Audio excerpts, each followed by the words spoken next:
다니엘의 인생을 생각해 보면 대단하다 이런 생각이 듭니다. 어렸을 때 바벨론의 포로로 잡혀가서 그 엄혹한 환경 가운데 나중에는 성공을 해서 바벨론, 메대 또 바사의 세 개 나라에서 4번씩이나 총리가 됐던 엄청난 그 성공을 했던 사람이죠. 여러분, 이와 같이 엄청난 그 성공을 하는 사람과 또 평범한 인생을 살아나가는 사람의 차이는 무엇일까요? 거기에는 어떤 차이가 있을까요? 운일까요?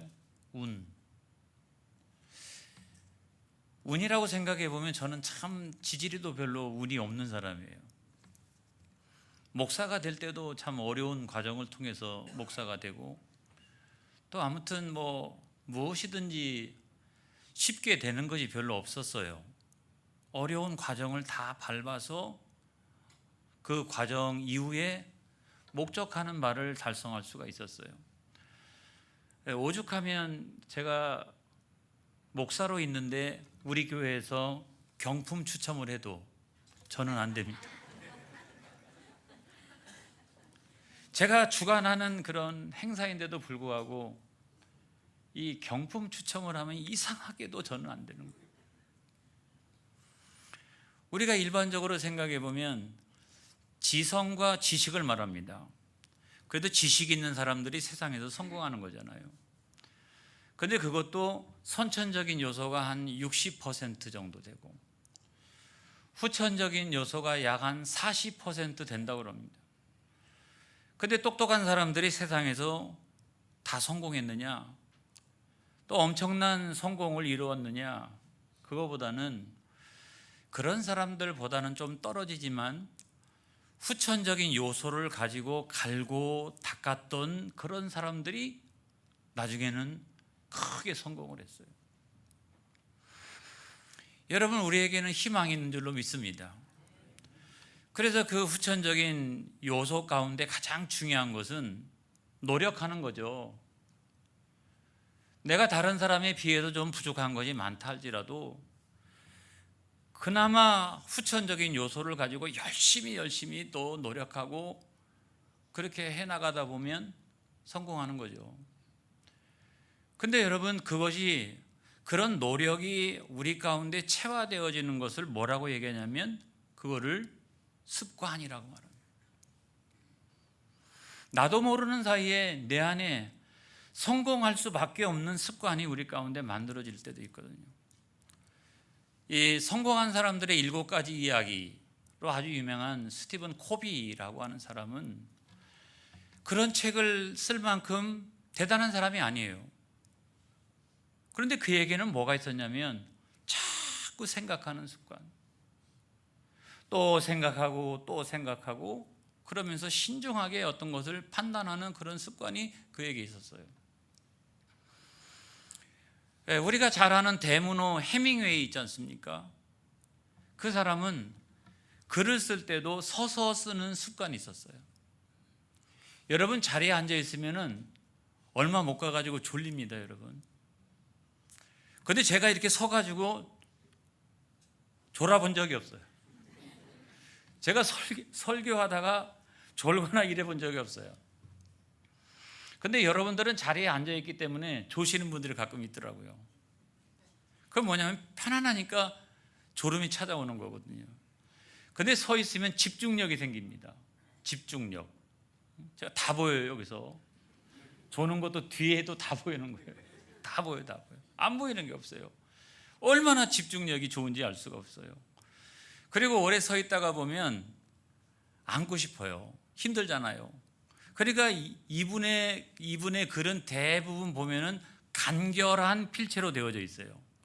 문장이 길거나 그렇지 않아요. 왜냐하면 얼른 쓰고서 앉아야 되니까. 아무튼 그래서 그 간결한 문장으로 되어 있는 것이 사람들에게 굉장히 어필을 해가지고 그 사람이 나중에 가면은 대문호가 되거든요. 우리가 잘 아는 그 그 애플의 공동 창시자, 창업주라고 얘기하는 스티브 잡스라고 하는 이런 사람도 마찬가지예요. 이런 사람은 그 평상시에 잘 울었다고 합니다. 이렇게 늘 울보라서 울었던 게 아니고 어떤 사람이 무슨 얘기하면 너무 거기에 이렇게 쉽게 감동을 한다는 거예요. 다른 사람이 막 나는 이랬습니다. 그럼 정말 그랬느냐고. 나는 이와 같이 너무 슬픈 일이 있었어요. 그럼 막 같이 공감하면서 눈물을 흘리고 이렇게 다른 사람에 대하여 공감하는 감정, 그런 감정이 풍성했기 때문에 그런 감정을 경영에 적용하고 그런 감정을 스마트폰을 만들 때도 어떻게 하면 인간이 잘 활용할 수 있는 그런 스마트폰을 만들 수 있을까라고 해서 거기다 적용하기 시작하다가 나중에 엄청난 성공을 거두는 그런 사람이 됐다는 거예요. 근데 우리가 아는 이 다니엘을 보면은 저만큼이나 운이 별로 없는 사람이에요. 여러분, 다니엘은 귀족 집안의 출신이거든요. 그러니까 운이 좋다라고 하는 건 뭐냐면 귀족 집안에서 태어났으면 자기 아버지처럼 계속 그거를 누리다가 죽을 때까지. 그런데 그 중간에 바벨론의 포로로 잡혀갔기 때문에 뭐가 운이 좋아요? 그리고 그 사람은 비교적 똑똑했던 사람이었던 것 같아요.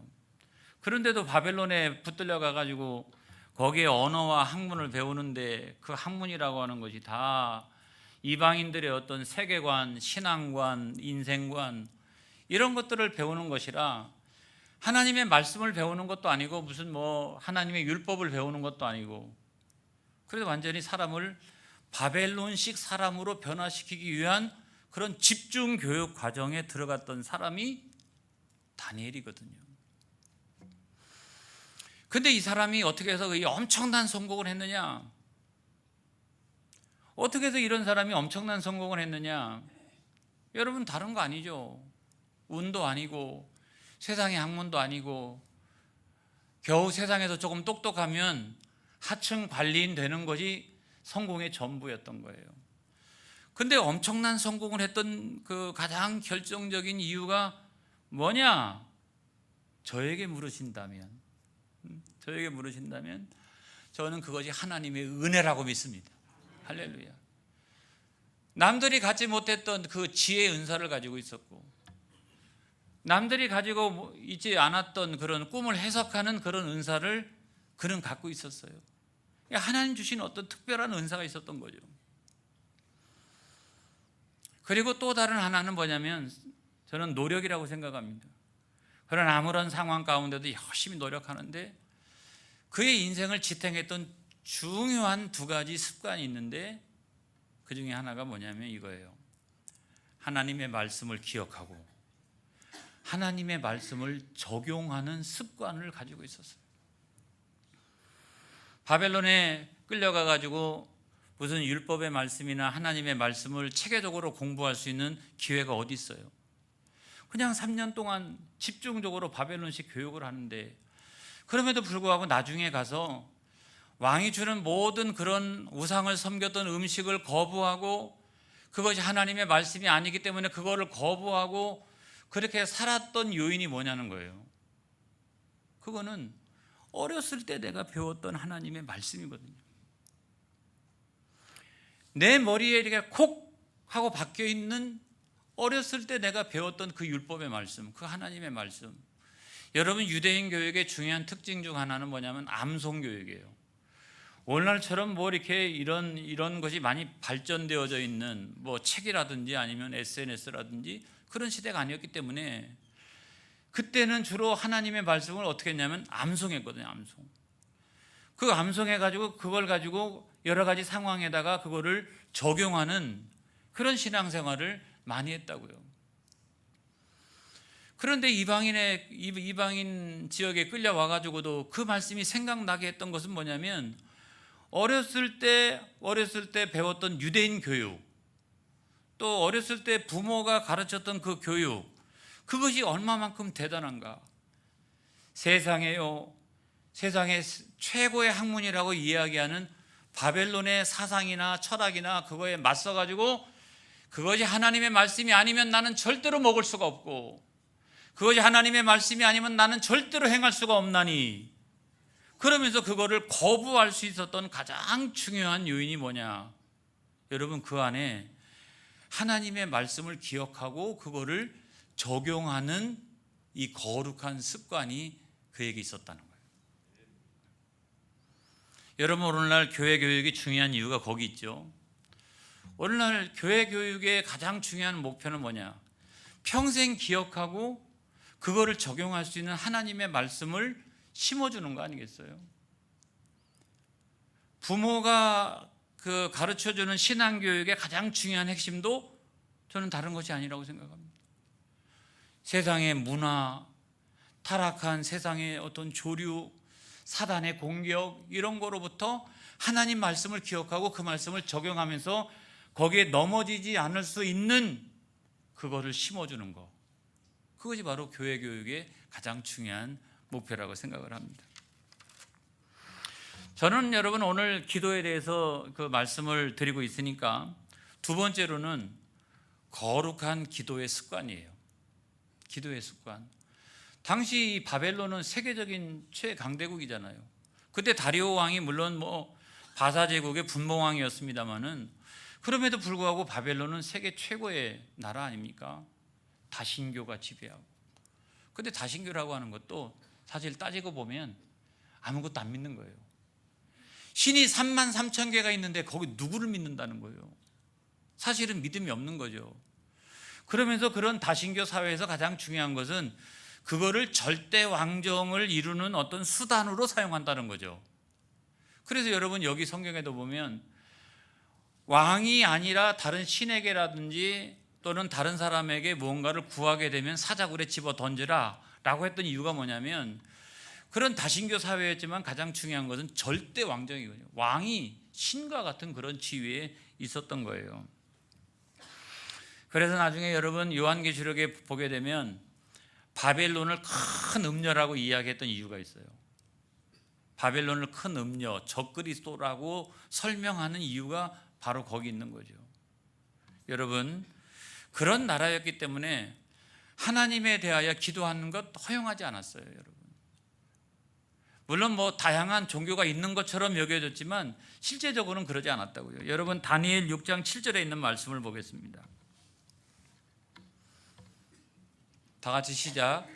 나라의 모든 총리와 지사와 총독과 법관과 관원이 의논하고 왕에게 한 법률을 세우며 한 금령을 정하실 것을 구하나이다. 이렇게 하면서 왕을 제외하고 다른 신들이나 다른 사람에게 무엇이든지 구하면 사자굴에다가 집어 던져 넣으리라. 이거를 금령으로 내렸다고요. 그 많은 명령, 그걸 칙령으로 내리고 조서를 딱 내리면서 거기다가 왕의 도장을 딱 찍어가지고 절대로 이거는 변개치 아니하는 그런 칙령으로 내렸어요. 여러분, 이것은 그냥 일시적으로 그때 만들어진 게 아니라 그건 이전부터 와 있었던 어떤 바벨론의 기본적인 정책이었다고요. 그런데 다니엘을 죽이기 위해서 오히려 그 기본적인 정책을 더욱더 강화했던 것이 뭐냐면 이 조서였다고요. 이 조서. 이거를 잘 알고 있으면서도 다니엘은 어떻게 했다? 여러분, 다니엘서 6장 10절에 있는 말씀을 보겠습니다. 시작. 다니엘이 이 조서에 왕의 도장이 찍힌 것을 알고도 자기 집에 돌아가서는 윗방에 올라가 예루살렘으로 향한 창문을 열고 전에 하던 대로 하루 3번씩 무릎을 꿇고 기도하며 그의 하나님께 감사했더라. 전에 하던 대로 하루에 3번씩, 그 말은 뭐냐면 오랜 습관이었다는 거죠. 오랜 습관. 이 바벨론의 어떤 칙령이나 조서나 뭐가 있다 할지라도 결코 무너지지 아니하는 그 안에 있는 오랜 습관이 있었다는 거죠. 여러분, 이게 그냥 만들어지는 게 아니라 유대인의 성전 제사에서 만들어진 거예요.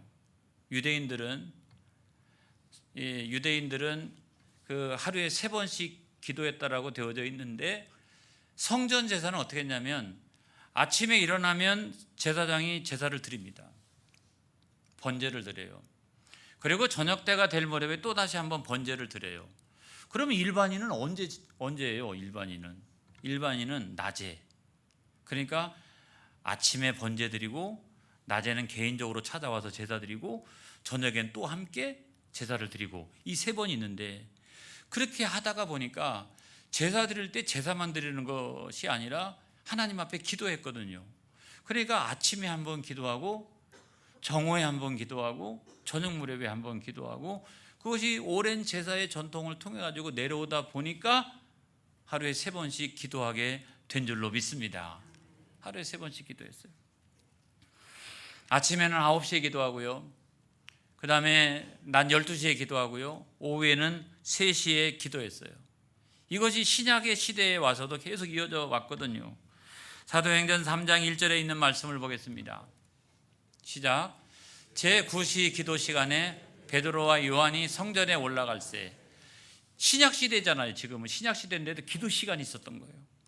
베드로와 요한이 제9시가 딱 되니까 이건 기도 시간이구나 라고 생각하고서 성전에 들어갔다고요.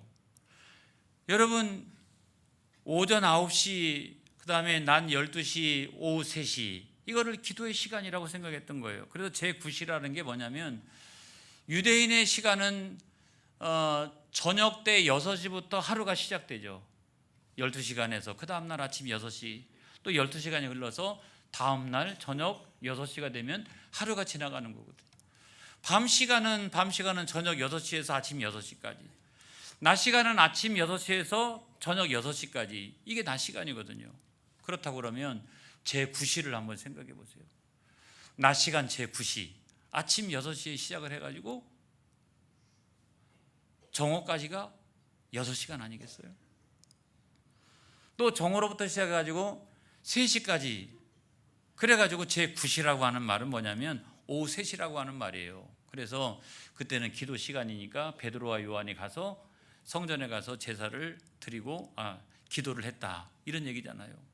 근데 여러분, 예수님의 십자가 사건도 가만히 생각해 보면 이 기도 시간에 맞춰져 있어요. 오전 9시에 십자가에 달리셨고요, 12시에 고통이 가장 크게 달했고요, 오후 3시가 될 때 운명하셨어요. 예수님은 평상시에도 열심히 새벽 기도하셨고요, 한적한 곳에 나가가지고 기도하셨어요. 그러니까 예수님의 전생에는 삶과 죽음은 이 기도 시간에 맞춰져 있다라고 해도 과언이 아닐 만큼 예수님은 삶과 죽음에 있어서 이 기도 시간을 너무너무나 중요하게 여겼다는 사실을 여러분 믿으시기를 축복합니다.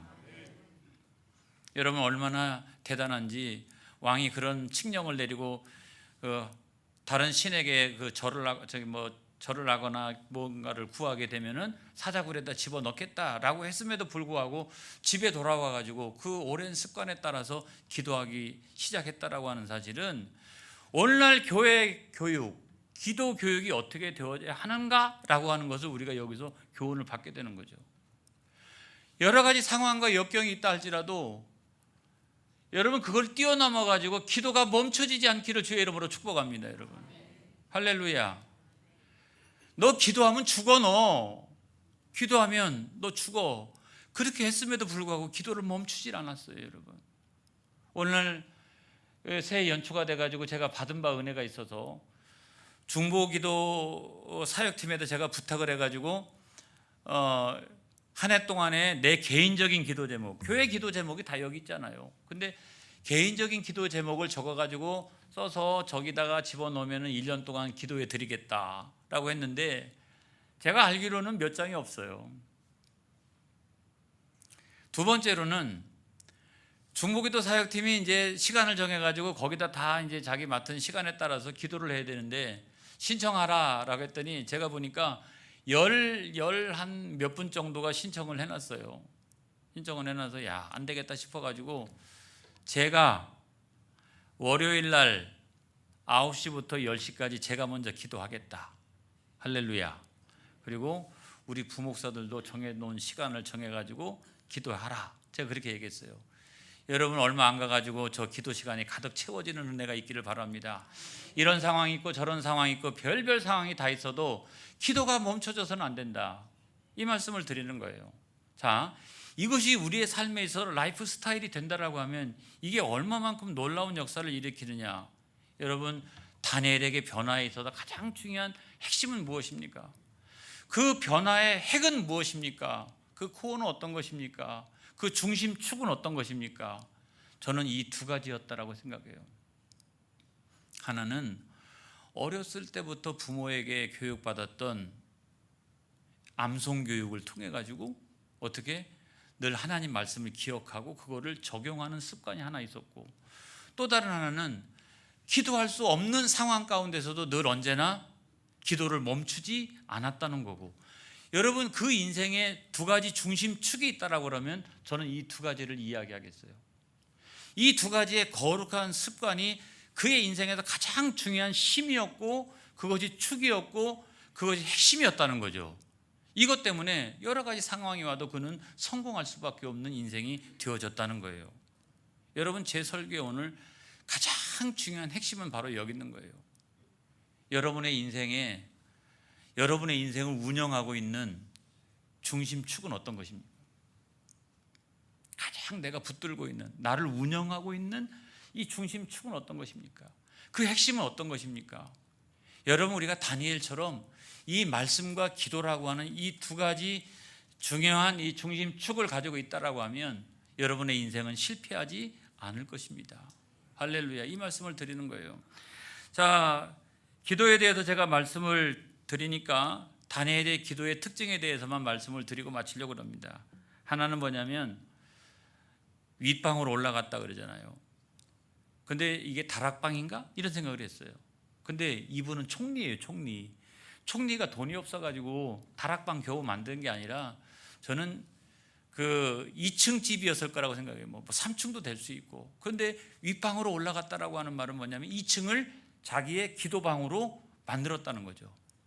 하나님과 자기만이 1대1로 만나가지고 기도할 수 있는 그 조용한 시간을 가졌다는 거죠. 여러분, 그런 시간이 있기를 주의 이름으로 축복합니다.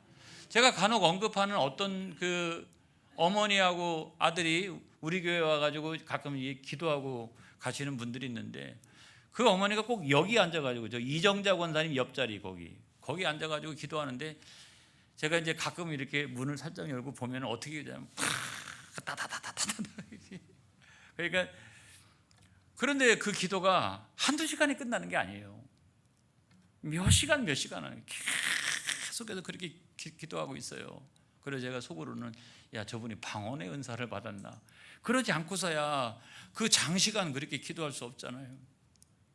그분은 우리 교회를 자기의 기도방으로 삼은 줄로 믿습니다. 아니, 남의 교회에 와가지고 이렇게 이런 기도방이 어디 있어요? 근데 정작 여러분, 우리 교회는 얼마나 좋은 기도방이 많이 있는지, 저기도 있고요, 저쪽에도 있고요. 그리고 다른 교회 성도가 우리 교회에 와가지고 기도방으로 삼을 만큼 여기 예배실이 낮에는 텅 비어 있다고요. 여기 가서 부르짖어서 하나님 앞에 기도하는 저와 여러분이 되어지기를 주의 이름으로 축복합니다. 그런 기도방이 있어야 된다는 거죠. 그 다음에 두 번째로 보면 예루살렘이라고 하는 방향을 향했다. 제가 속으로 생각했어요. 이슬람인가? 이슬람은 엉덩이를 높이 들고 자기들의 그 성소를 향해 가지고 절을 하면서 기도하지 않습니까? 근데 그때는 이슬람이 있었던 때도 아니었거든요. 근데 여러분, 왜 예루살렘을 향하여 기도했을까 생각해 보니까 열왕기상 8장 48절로부터 50절까지 말씀이 기억이 났어요. 다 같이 시작.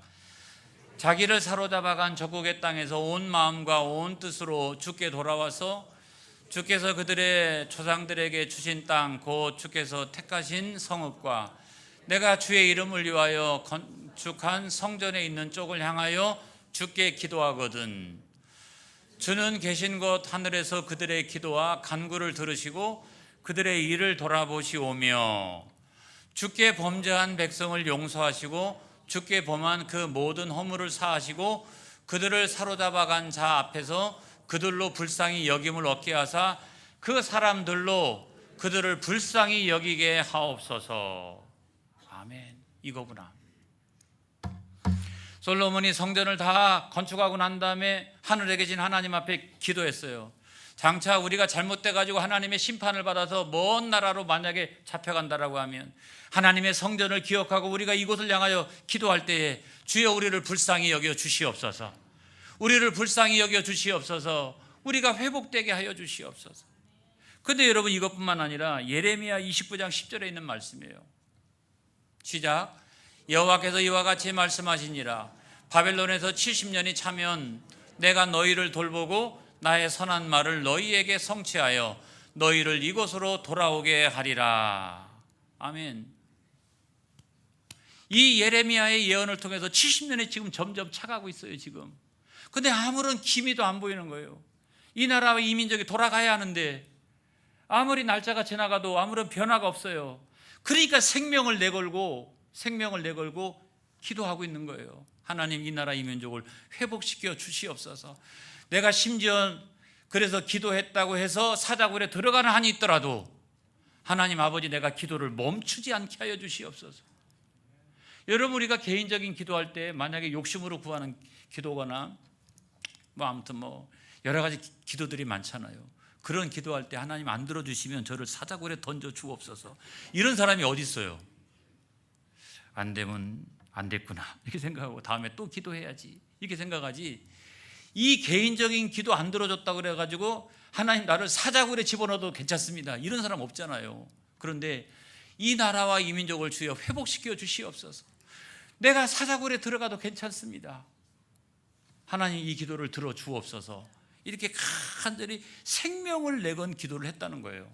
여러분, 우리는 공동체를 위하여 기도해야 될 줄로 믿습니다. 이 나라와 이 민족을 위해서도 기도해야 되고 교회 공동체를 위해서 여러분 기도하는 저와 여러분이 되어지기를 축복합니다. 할렐루야. 이 생명을 내건 그런 기도가 있었다는 거죠. 그 다음에 창문을 열어놓고 기도했다.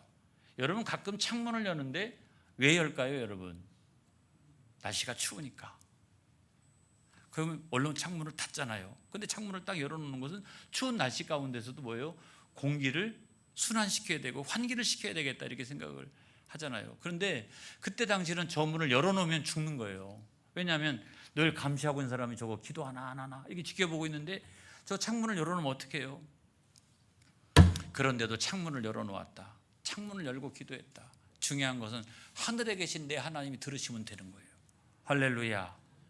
그래서 여러분, 생명을 걸고 내 영혼이 하늘에 계신 하나님을 향하여 간절하게 그와 같이 기도했다는 거예요. 여러분, 기도의 창문이 열려지기를 주의 이름으로 축복합니다. 그러면 은혜의 문도 열리는 거예요. 그러면 축복의 문도 열리는 거예요. 여러분, 그런 창문이 열리기를 주의 이름으로 축복합니다. 아멘. 그 다음에 여러분, 하루에 3번씩 기도했다라고 하는 말은, 자, 목사님 설교를 듣고 나니까 기도해야 되겠다 오늘부터. 그래가지고 저기 가가지고 딱 이제 내가 화요일 날 2시부터 3시까지 기도하겠습니다. 딱 이렇게 했거든요. 근데 이거 얼마 못 가요. 자, 여러분, 다니엘은 총리였잖아요. 그러니까 총리가 얼마나 바빠요. 무지무지하게 바쁘죠. 그런데 하루에 3번씩 기도하려면 어떻게 됐냐면, 제가 생각을 해보니까 2번은 가능한 것 같아요. 2번은 아침에 출근하기 전에 한번 쫙 들어가가지고 기도하고, 퇴근하고 와서 또 기도하고, 그러면 2번은 끝나잖아요.